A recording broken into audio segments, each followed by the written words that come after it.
Good morning दोस्तों। तो हमारा जो चैप्टर चल रहा था, एनसीईआरटी चल रही थी हमारी भूगोल की। उसका हमने सेकंड चैप्टर देखा था ना, ग्लोब के बारे में। तो उसमें कुछ चीजें और बच गई थी, तो उसके बारे में हम देखते हैं।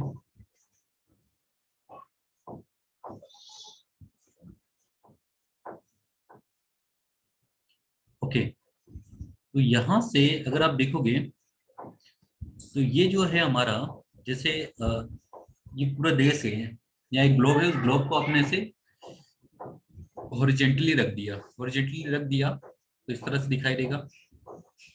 और इसमें हम देख लेते हैं ये जो ग्लोब है मेरा। इस ग्लोब के बारे में अगर हम देखें, इस ग्लोब में हम कुछ ऊर्ध्वाधर रेखाएं खींचते हैं और कुछ हॉरिजॉन्टल लाइंस खींचते हैं ना। और ये जो अक्षांश रेखाएं और देशांतर रेखाएं होती है, एक दूसरे को कट करती है कहीं पे भी।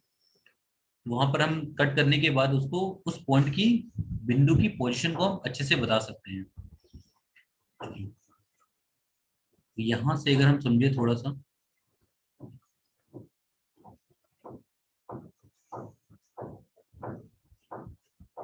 अच्छा, ये जो है इनको अलग अलग टाइम में विभाजित किया गया हुआ है। जैसे थोड़ा आगे पढ़ लेते हैं, उसके बाद सुनते हैं।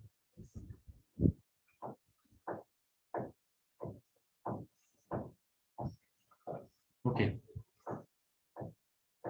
देशांतर और समय के बारे में बात करते हैं कि जो समय होता है वो कैसे होता है ना। अगर समय के बारे में देखोगे तो समय को मापने का सबसे अच्छा साधन पृथ्वी, चंद्रमा और ग्रहों की गति, सूर्योदय और सूर्यास्त प्रतिदिन होता है। तथा स्वाभाविक ही यहाँ पूरे विश्व में समय निर्धारण का सबसे अच्छा साधन हो सकता है।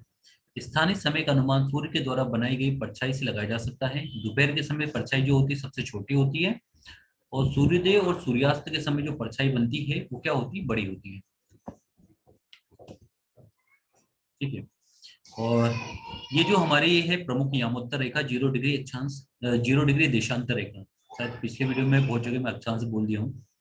0 डिग्री देशांतर जो प्रमुख यामोत्तर रेखा है, और जिस समय आकाश के सबसे ऊंचे बिंदु पर होता है, उस समय यामोत्तर पर स्थित सभी स्थानों पर धूप होती है। जैसे अगर ये आपको ग्लोब है तो ये वाली जो 0 डिग्री है ना, कोई सी भी एक आपने देख ली, वहां पे जब सूरज चमक रहा होगा ना, तो पूरे देशांतर रेखा पर सूरज क्या होगा, उस समय सभी स्थानों पर समय जो होगा वो सेम ही होगा। ठीक है, दोपहर होगी उस समय। क्योंकि पृथ्वी पश्चिम से पूरब की ओर घूमती है, अतः जो स्थान, वे स्थान जो ग्रीनविच के पूरब में है, उनका समय ग्रीनविच समय से आगे होता है। जो पश्चिम में है उनका समय ग्रीनविच समय से पीछे होता है। जैसे ये है पृथ्वी हमारी, और ये पृथ्वी जब हम इस डायरेक्शन में घूम रही होगी ना, तो पहले सूरज इधर होंगे सूरज। तो यहाँ से पहले अगर ये ग्रीनविच टाइम है, 0 डिग्री देशांतर रेखा है, तो पहले इधर उजाला होगा और उसके बाद इधर होगा। तो जो भी इस ग्रीनविच लाइन के, मतलब ग्रीनविच जो इंग्लैंड का ग्रीनविच है, वहां पर हमने 0 डिग्री देशांतर बनाया है, प्रमुख यामांतर रेखा बनाई है। तो उसके जो पूरब में होंगे, उनमें क्या होगा, पहले जल्दी दिन होगा, और उसके पश्चिम में जो होगा वो बाद में दिन होगा। हमारा भारत देखोगे तो ये इससे 5.5 डिग्री क्या है, 5.5 घंटे पहले हमारे यहाँ दिन होता है। ठीक है, तो ये मिलता है हमारे पास। आगे बढ़ते हैं हम लोग।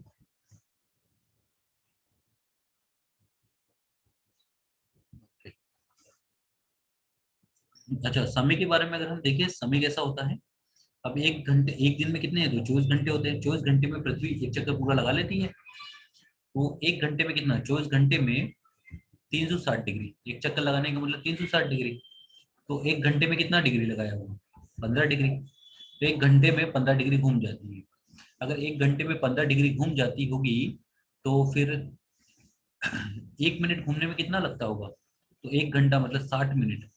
60 मिनट में 15 डिग्री घूम जाती है, तो 1 डिग्री घूमने में उसको लगता होगा 60/15 मिनट। तो ये हो जाएगा 4 मिनट।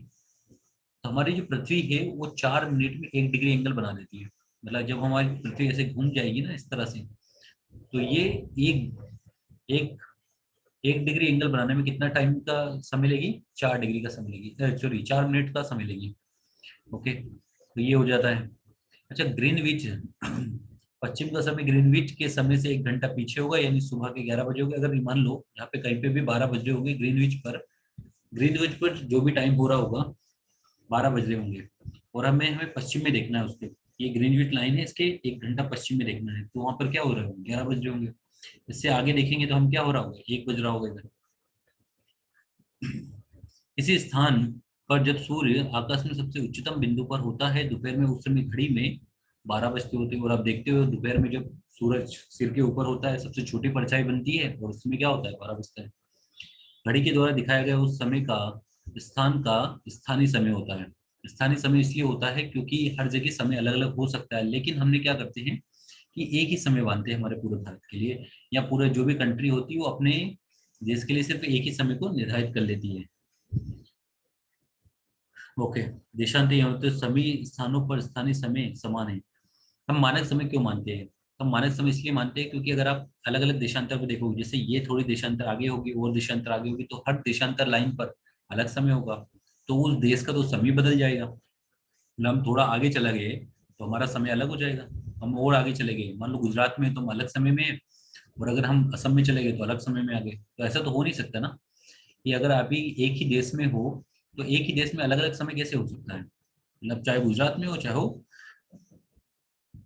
आप असम में हो, समय तो एक ही होना चाहिए। तो इसलिए हमें क्या कर देते हैं, एक मानक समय हम डिसाइड कर लेते हैं कि हम कहीं पे भी होंगे, हमारा एक फिक्स समय होगा। मतलब हमारा जो भारत है, भारत में हमने 82.82 डिग्री, 82.5, 82.5 डिग्री और 5 अंश, 82.82 डिग्री जो होगा ना, वहां से हमने मानक समय यानी देशांतर रेखा को गुजारा, और उसको हमने बोल दिया मानक समय।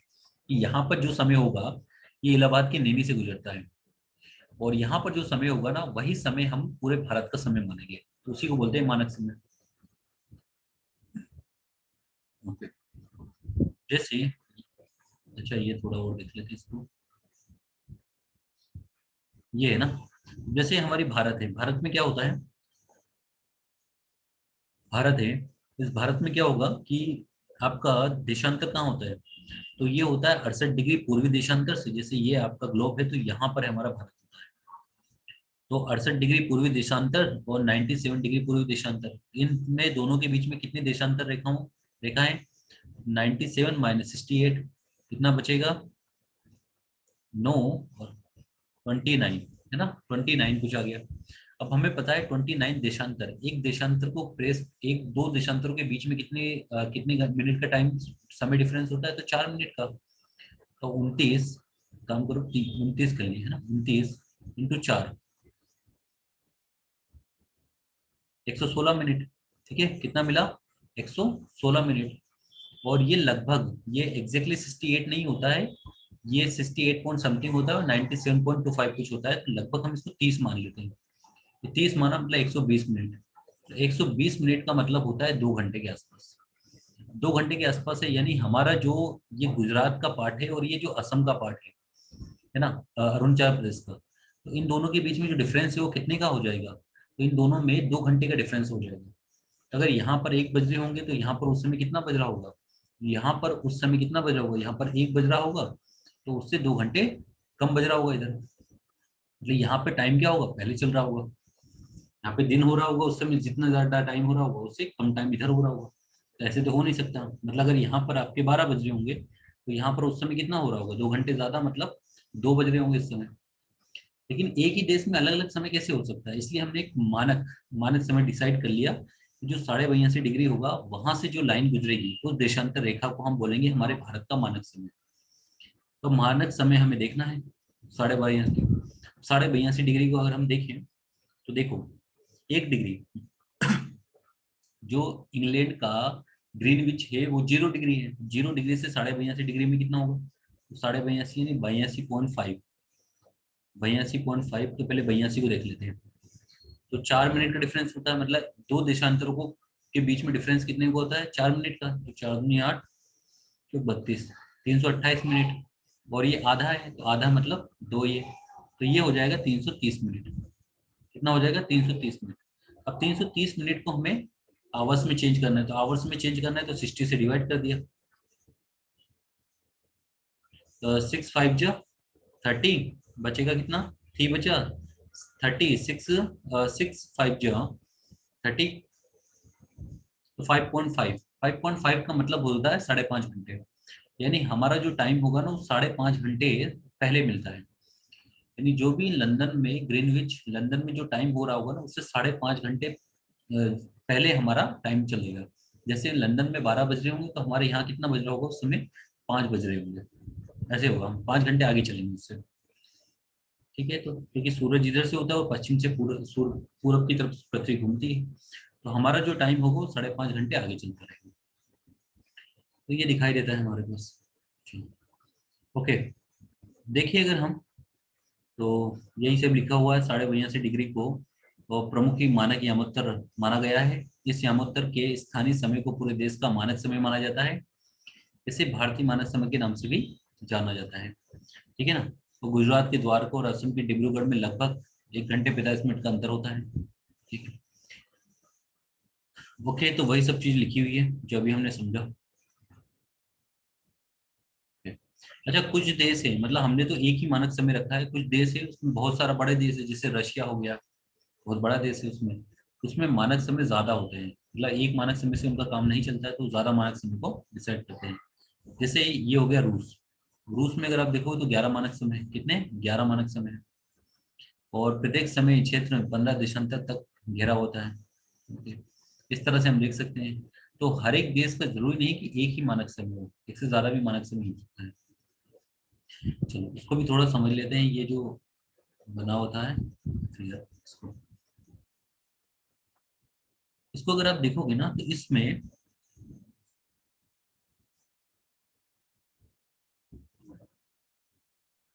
ये जो है ग्रीनविच है ना, ये लंदन है ना, ये लंदन की ग्रीनविच से जाती है, इसको बोलते हैं 0 डिग्री अक्षांश। इससे 1 घंटा आगे, फिर ये 2 घंटा आगे, 3 घंटा आगे, 4, 5, और ये मेरा भारत है। भारत में 82.5 डिग्री, तो 82.5 डिग्री हो, तो 82.5 डिग्री पे कितना होगा, तो ये 5 घंटे, 5.5 घंटे आगे होता है यहाँ पे टाइम। मतलब सूरज इधर होगा तो हमारा 5 घंटे पहले चलेगा। मतलब इस तरफ जो ग्रीनविच के इस तरफ जो है वो टाइम आगे रहेगा, यानी यहाँ पे अगर 12 बज रहे होंगे तो यहाँ पर हमारे 5:30 बज रहे होंगे। और ग्रीनविच के पीछे जाने पर, ग्रीनविच लाइन के क्या होगा, पीछे जाने पर हमारा क्या होगा, समय कम होता जाएगा। मतलब अगर यहाँ 1 घंटा पीछे चल रहे हैं तो यहाँ पर अभी 11 बज रहे होंगे, यहाँ पर 12 बज रहे होंगे, यहाँ पर 1, 2, 3, 4, 5, 5:30 बज रहे होंगे। इस तरह से हमारे दिखाई देता है। तो सभी देश की अपनी मानक समय रेखा होती है और उसी के हिसाब से उनका दिन, उनका समय डिसाइड हो जाता है कि हाँ इतना समय हो रहा होगा उस समय। ओके। अच्छा, एक ये जो है यहाँ पर,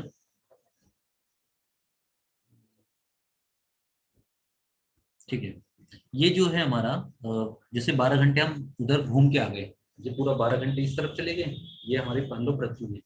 इसके पूर्व से पश्चिम में जाती है ना, ये ईस्ट है और ये वेस्ट है ना। पश्चिम से पूर्व, ये चलो इधर वेस्ट मान लेते, इधर ईस्ट मान ले, तो पश्चिम से पूर्व की घूमती है, जैसे घूमती है। तो यहाँ पर अगर हम घूम के अगर यहाँ पे आ गए तो 12 घंटे, इधर से उल्टा गए तो इधर -12 घंटे हो गए। ये जो लाइन है, अब ये लाइन क्या है, ये वाला जो पार्ट है, ये वाला पार्ट किसका है, रशिया का पार्ट है, तो अलास्का है ना, सॉरी, अलास्का है। तो ये अंतर्राष्ट्रीय तिथि रेखा है। मतलब अगर इस लाइन को हम क्रॉस कर देंगे तो हमारा तारीख बदल जाती है, जो डेट है वो चेंज हो जाती है। डेट चेंज क्यों हो जाती है, 24 घंटे के बाद तो डेट चेंज हो ही जाती है ना। 12 घंटे दिन के, 12 घंटे शाम के, उसके बाद तो डेट चेंज हो जाती है। उसके बाद क्या होगा कि अगर आप इस लाइन को क्रॉस कर जाते हो, मतलब इसमें और इसमें देखोगे ना तो एक पूरे दिन का डिफरेंस है, 24 घंटे का डिफरेंस है। लेकिन आपको इधर से चलना पड़ेगा, इस तरफ से पूरा घूम के इधर आओगे तो आप एक दिन का डिफरेंस ले लेंगे। लेकिन आप सीधा इधर कूद गए तो एक दिन का डिफरेंस थोड़ी होगा। लेकिन अगर आप पूरा एक चक्कर कंप्लीट करके इधर आ गए तो आप 24 घंटे, मतलब एक दिन का डिफरेंस आ जाता है। तो ये हमारे पास दिखाई देता है। ठीक है ना। ये पीछे लिखा हुआ है, ये आगे लिखा हुआ है ना, मतलब आपने पूरा घूम के आए होगे तो यहाँ तक पहुंचे होगे आगे। ये जो अंतरराष्ट्रीय तिथि रेखा है, इसको हमने यहाँ पर, ये जो इसका पार्ट है ये चेंज ना हो, ये अलास्का है, तो अलास्का को हमने छोड़ के इधर इसको थोड़ा सा तिरछी बाकी बना दिया, ताकि ये जो देश है इसका हमारा समय चेंज ना हो जाए। ये फिजी देश, अंतरराष्ट्रीय तिथि रेखा जो है वो बिल्कुल सीधी नहीं है ना, इसको भी याद रखना। आगे बढ़ते हैं हम लोग।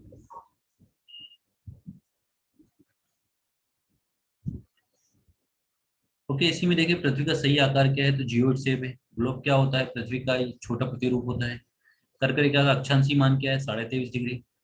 तीन ताप कटिबंध क्षेत्र कौन कौन से हैं, तो जो कर्क रेखा और मकर रेखा है उसके बीच में होता है उष्णकटिबंधीय। जो कर्क रेखा वो 66.5 डिग्री है, मतलब उत्तरी ध्रुव वृत्त और एक दक्षिणी ध्रुव वृत्त है ना। अगर मकर और दक्षिणी ध्रुव ध्रुव वृत्त की बात करें तो उसका बीच होता है शीतोष्ण कटिबंधीय क्षेत्र। कौन सा होता है? शीतोष्ण कटिबंधीय क्षेत्र। और ये देखो, यहाँ पर होता है उष्ण कटिबंधीय क्षेत्र, यहाँ से 66.5 डिग्री। अगर हम बात करें तो शीतोष्ण कटिबंधीय क्षेत्र, और यहाँ पे आ जाता है शीत कटिबंधीय क्षेत्र। तो ये है 3 कटिबंध क्षेत्र। अक्षांश एंड देशांतर रेखाओं क्या है? तो अक्षांश रेखाएं वो हॉरिजॉन्टल होती है, देशांतर रेखाएं क्या होती है? अगर उत्तरी ध्रुव को दक्षिणी ध्रुव से मिला दें तो इस टाइप की जो वर्टिकल लाइंस होती है इनको हम बोलते हैं देशांतर रेखाएं। उष्मा की सबसे अधिक मात्रा उष्णकटिबंधीय क्षेत्र को ही क्यों प्राप्त होती है? क्योंकि सूरज इस अक्षांत और देशांतर सॉरी कर्क रेखा और मकर रेखा के बीच में चमकता है, इसलिए वहां सबसे ज्यादा ऊर्जा प्राप्त होती है, वहां मिल जाती है। जब भारत में शाम के 5:30 बज रहे होते हैं तब लंदन में 12 क्यों बजते हैं? लंदन में 12 इसलिए बज रहे होंगे क्योंकि हमारा जो भारत का समय मानक समय रेखा वो 82.5 डिग्री है। जो लंदन में जो ग्रीनविच समय है उसकी जो है उससे जो हमने प्रमुख यामोत्तर बनी है वो 0 डिग्री है। तो हमारा जो समय है वो लंदन के समय से 5.5 घंटे आगे चलता है। ओके। प्रमुख यामोत्तर रेखा का नाम, प्रमुख यामोत्तर रेखा का मान ज्ञात कीजिए। तो प्रमुख यामोत्तर रेखा का मान है 0 डिग्री। ठीक है, कितना है? 0 डिग्री। शीत कटिबंधी किसके नजदीक पाया जाता है? शीत कटिबंधी ध्रुवों के नजदीक पाया जाता है। देशांतर रेखा 360 है। दक्षिणी ध्रुव वृत्त स्थित है दक्षिणी गोलार्ध में। ग्रिड किसका जाल है? तो अक्षांश और देशांतर रेखाओं, अक्षांश रेखाओं तथा देशांतर यामोत्तरों, उनका जो जाल होता है उसको बोलते हैं, उसको क्या बोलते हैं हम लोग? उसको बोलते हैं ग्रिड। ओके। ओके, मकर रेखा देश पर स्थित है। तो मकर रेखा क्या है? दक्षिणी गोलार्ध में स्थित है। और भारत का मानक यमोत्तर समुद्र रेखा क्या है? भारत का मानक यमोत्तर है 82.5 डिग्री। 0 डिग्री यमोत्तर को प्रमुख यमोत्तर के नाम से जाना जाता है। देशांतरों के बीच की दूरी ध्रुव की तरफ जाने पर घटती है। उत्तरी ध्रुव व्रत जो होता है उत्तरी गोलार्ध में होता है। आई थिंक ये सब चीजें आपको समझ में आई होगी। ठीक है, आगे बढ़ते हैं हम लोग नेक्स्ट टॉपिक।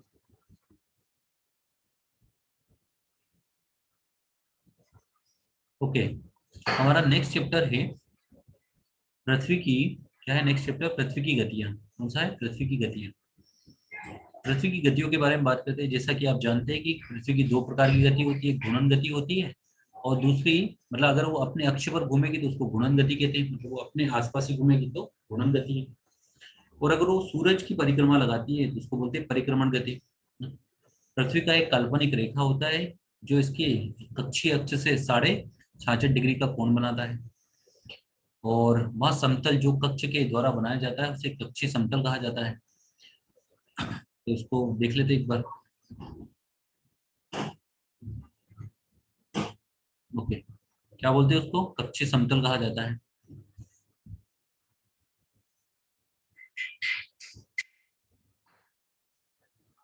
जैसे ये हमारी हो गई उत्तरी ध्रुव नॉर्थ, और ये हो गया इधर साउथ पोल, नॉर्थ पोल और ये साउथ पोल। अब ये जो होता है ना यहाँ से ये कक्षीय है। अब इससे ये होता है 66.5 डिग्री, और ये जो होता है 23.5 डिग्री। ठीक है, ये कितना होता है? 23.5 डिग्री। तो पृथ्वी का अक्ष एक काल्पनिक रेखा है। जो काल्पनिक रेखा है, जैसे ग्लोब में हम बना देते सुई से बना देते, लेकिन ग्लोब अलग चीज है, पृथ्वी में ऐसा कोई सुई वगैरह नहीं होती है। तो एक काल्पनिक रेखा है जो इसके कक्षीय अक्ष से 66.5 डिग्री का कोण बनाती है। वहां समतल को कक्ष के द्वारा बनाया गया है, उसे कक्षीय समतल कहते हैं। ये जो है ओरिएंटल वाला कक्षीय समतल कहते हैं। पृथ्वी सूर्य से प्रकाश प्राप्त करती है। पृथ्वी का आकार गोले के समान है, इसलिए एक समय में सिर्फ इसके आधे भाग पर ही सूर्य की रोशनी प्राप्त होती है। अगर ऐसा है एक तरफ से तो आधे भाग पर इस तरफ वाला क्या हो जाएगा? अंधेरा हो जाएगा। सूर्य की ओर वाले आधे भाग में दिन होता है और जो सूर्य से दूर वाला आधा भाग है उसमें क्या होता है? रात होती है। ग्लोब पर वह वृत्त जो दिन और रात को विभाजित करता है उसको प्रदीप्त वृत्त कहते हैं। कौन सा? प्रदीप्ति वृत्त, ये बोल देते हैं। मतलब जो आधा भाग है जिससे आधे भाग, पृथ्वी को दो आधे भाग में, जिसमें आधे में दिन होता है और आधे में रात होता है। तो ये जो ग्लोब होता है या ये जो वृत्त होता है जो उसको आधे आधे भाग में बांट करता है उसको बोलते हैं प्रदीप्ति। यह वृत्त अक्ष के साथ नहीं मिलता है, जैसा कि आप चित्र 3.2 में देख सकते हैं। और पृथ्वी अपने अक्ष पर एक चक्कर लगाने में 24 घंटे का समय ले लेती है। और घूर्णन के समय काल को पृथ्वी का दिन कहा जाता है, जो पृथ्वी की दैनिक गति होती है। ओके, जैसे यहाँ देखो, इस फिगर को देख के समझते हैं हम लोग। ये हमारा सूरज है। अब ये सूरज जो दिख रहा है ना, इसमें ये वाला जो वृत्त दिखाई दे रहा है ना, इसको इसको बोलते हैं प्रदीप्ति वृत्त। प्रदीप्ति वृत्त। और ये हमेशा ऐसे ही झुकी होती है पृथ्वी, 23.5 डिग्री। अपने जो प्रदीप्ति वृत्त होता है उससे 23.5 डिग्री झुकी होती है। और जो पृथ्वी का कक्षीय समतल होता है उससे 66.5 डिग्री पे होती है। कितने होते हैं? 66.5 डिग्री पे होते हैं। पृथ्वी अक्ष का झुकाव और कक्षीय समतल, ठीक है। तो ये जो वाला पार्ट है, ये उत्तरी ध्रुव जो दिखता है ना, इसमें 6 महीने तक दिन होता है। और ये दक्षिणी ध्रुव होगा, उसमें 6 महीने तक रात होती है। ऐसे इसमें 6 महीने तक दिन भी होता है, इसमें 6 महीने रात होती है। तो यहाँ पर ऐसा दिखता है हमारे पास। आगे बढ़ते हैं हम लोग। अगर पृथ्वी घूर्णन नहीं करेगी तो क्या होगा, है ना? ये हो जाएगा कि अगर पृथ्वी घूमेगी नहीं, मतलब ये सूरज है और घूमे नहीं, बस ऐसे सूरज के आसपास चक्कर लगा रही है। तो सूरज के आसपास चक्कर लगाएगी, तो जो सूरज की तरफ होगा उस वाले में तो हमेशा दिन रहेगा। और जो सूरज के पीछे वाला पार्ट है ना, मतलब ये सूरज के सामने वाला जो पार्ट है पृथ्वी का, उस पर तो हमेशा दिन रहेगा, है ना? तो कैसे दिखेगी वो हमेशा, ठीक है। तो जो पीछे वाला पार्ट होगा उस पर हमेशा अंधेरा रह जाएगा, तो ये है। दूसरे भाग में हमेशा क्या होगा, अंधेरा हो जाएगा और वहां पर ठंडी रहेगी। और ऐसे में जीवन की संभावना पॉसिबल नहीं है। पृथ्वी की दूसरी गतियों जो सूर्य के चारों ओर कक्षा में होती है उसे परिक्रमण गति कहते हैं। मतलब पृथ्वी जो होती है सूर्य के चारों ओर लगाती है तो उसको परिक्रमण गति कहते हैं। और परिक्रमण गति कितनी होती है? तो 365 दिन होती है और 6 घंटे होते हैं। 365 दिन और 6 घंटे में चक्कर लगा देती है। तो 365 दिन 6 घंटे, 365 दिन 6 घंटे, 365 6, 365 6। तो 4 साल में क्या हो जाता है? 6 6 6 6 घंटे जुड़ के क्या हो जाते हैं? एक दिन बन जाता है। क्योंकि 6 घंटे 6 घंटे 6 घंटे 6 घंटे मिलके क्या होगा? 24 घंटे हो जाता है। और ये जो 24 घंटे होते हैं, ये बन जाता है एक दिन। तो हर एक 4 साल में एक दिन एक्स्ट्रा होता है। जैसे 365 दिन हम मानते हैं हर साल, तो जो चौथा साल होता है उसमें 366 दिन हो जाते हैं। और जो 366 दिन हो जाते हैं तो उसको बोलते हैं हम लीप ईयर। उसको क्या बोल देते हैं हम? लीप ईयर बोल देते हैं। और ये जो एक दिन एक्स्ट्रा बन जाता है साल में, उसको कहाँ पे जोड़ते हैं? उसको फरवरी के मंथ में जोड़ देते हैं।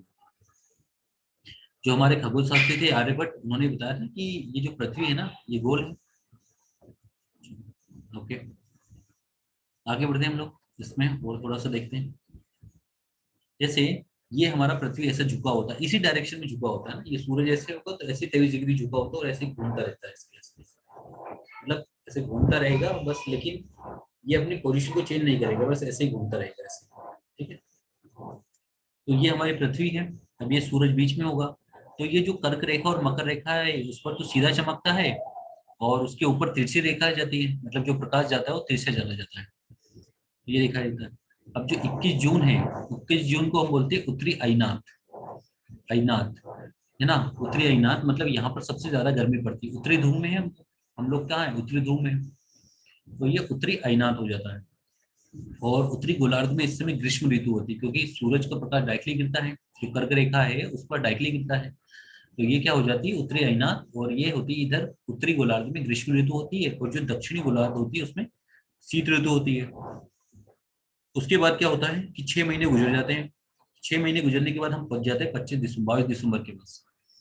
22 दिसंबर में क्या हो जाता है कि ये बिल्कुल ये वाला पार्ट जो है ये इस तरफ आ जाता है। मतलब सूरज का प्रकाश जो है वो दक्षिणी गोलार्ध में दिखने लगता है ज्यादातर। दक्षिणी गोलार्ध में अगर आपको दिखाई देगा, तो ये दक्षिणी गोलार्ध में अगर आपका सूर्य का प्रकाश दिखाई देगा इस तरफ, तो उत्तरी गोलार्ध में इस बार ठंडी पड़ने लगेगी। और हम देखते हैं 22 दिसंबर को क्या होती है? ठंडी गिरती है। और दक्षिणी गोलार्ध में क्या होगी? सूरज की रोशनी डायरेक्टली गिरती है, इसका मतलब यहाँ ग्रीष्म ऋतु हो जाएगी यहाँ पे, ठीक है। अच्छा, यहाँ से अगर 3 महीने वो जोड़ लो तो 21 मार्च है। जैसे ठंडी आ गई, ठंडी के बाद 21 मार्च, 21 मार्च को क्या होता है? दिसंबर। 22 दिसंबर के बाद जनवरी फरवरी मार्च, 21 मार्च। 21 मार्च में उत्तरी उत्तरी ध्रुव में होती है वसंत ऋतु। क्या होती है? वसंत ऋतु। और ठंडी के बाद कैसी ऋतु आती है? वसंत ऋतु आती है। और दक्षिणी गोलार्ध में क्या होती है? दक्षिण ध्रुव में शरद ऋतु होती है।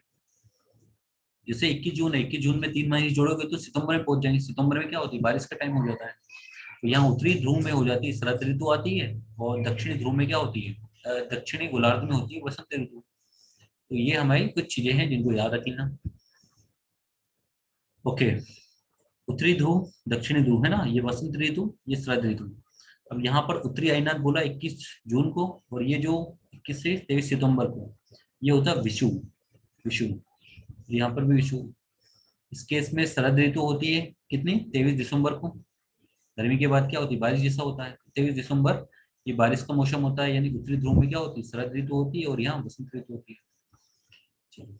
और अच्छा, ये जो मतलब मौसम में परिवर्तन होता है, ये इसी कारण होता है कि अगर पृथ्वी घूमना बंद कर देगी तो मौसम में परिवर्तन भी नहीं होगा, है ना।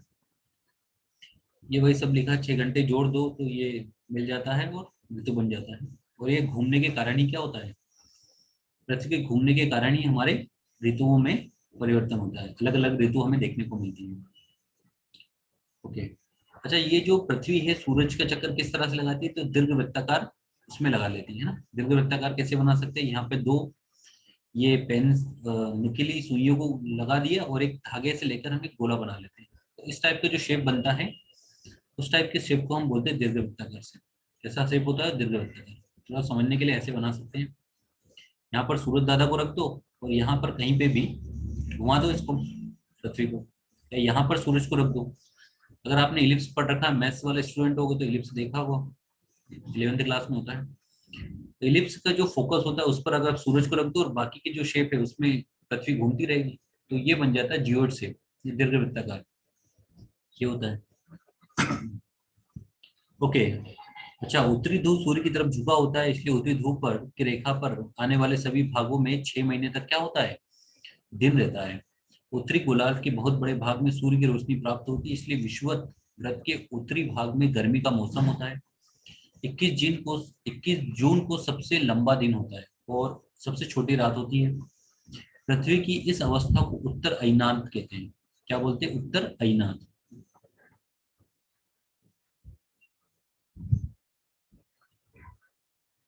ओके।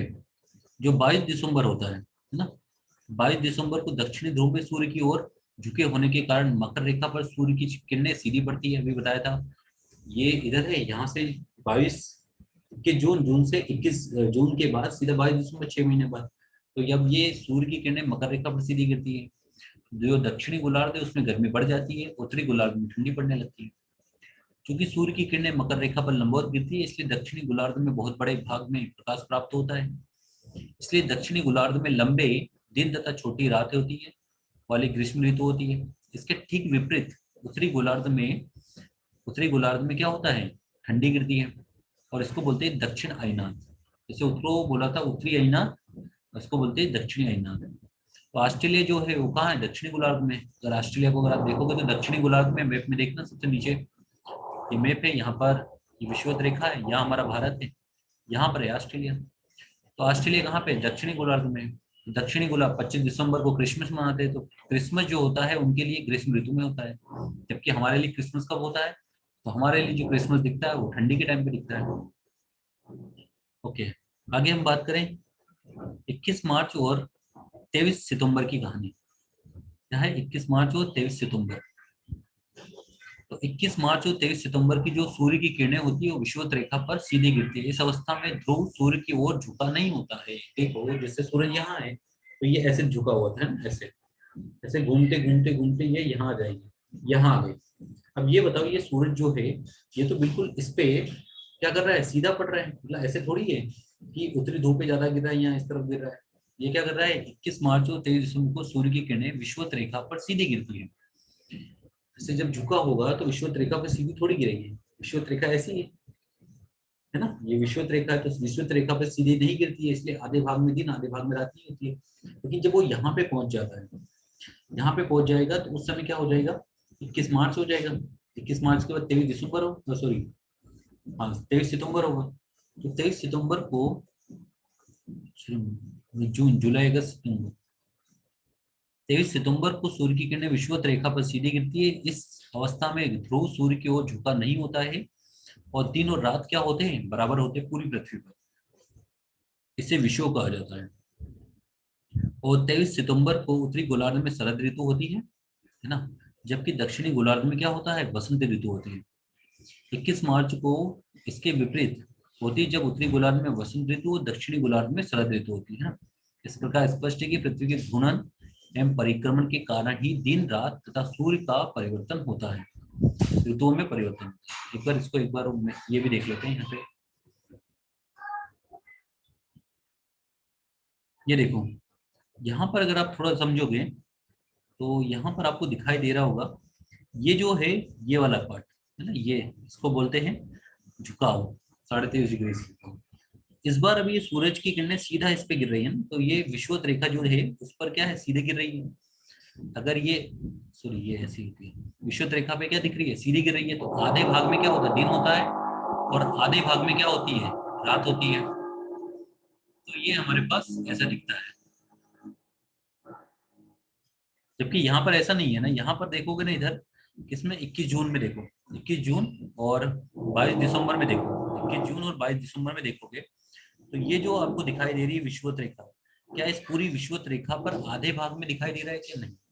आधे भाग में दिन और आधे भाग में रात हो नहीं सकती है, लेकिन यहाँ पर अगर आप देखोगे ना तो विषुवत रेखा के आधे भाग में, पूरे आधे वाले भाग में दिन था, आधे भाग में रात है।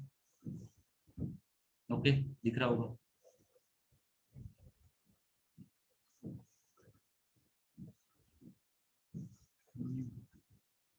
ओके, यही सब पूछा है। अब पृथ्वी का अक्ष का झुकाव कोण कितना है, पृथ्वी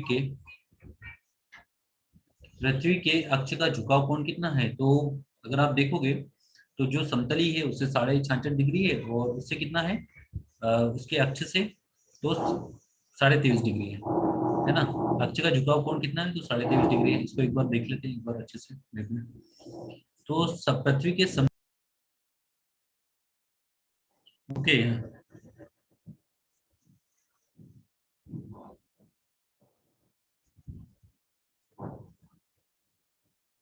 ठीक है, चलो। आई थिंक समझ में आ रहा होगा आप लोगों को। कहाँ पे चले गए थे हम लोग?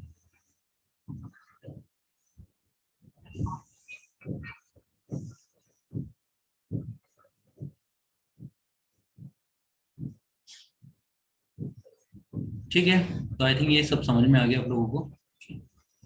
इसमें देख लेते हैं और कुछ। घूर्णन और परिक्रमण में क्या अंतर है, तो घूर्णन और परिक्रमण में क्या अंतर होता है, अगर अपने अक्ष पे घूम रही है तो घूर्णन है, सूर्य के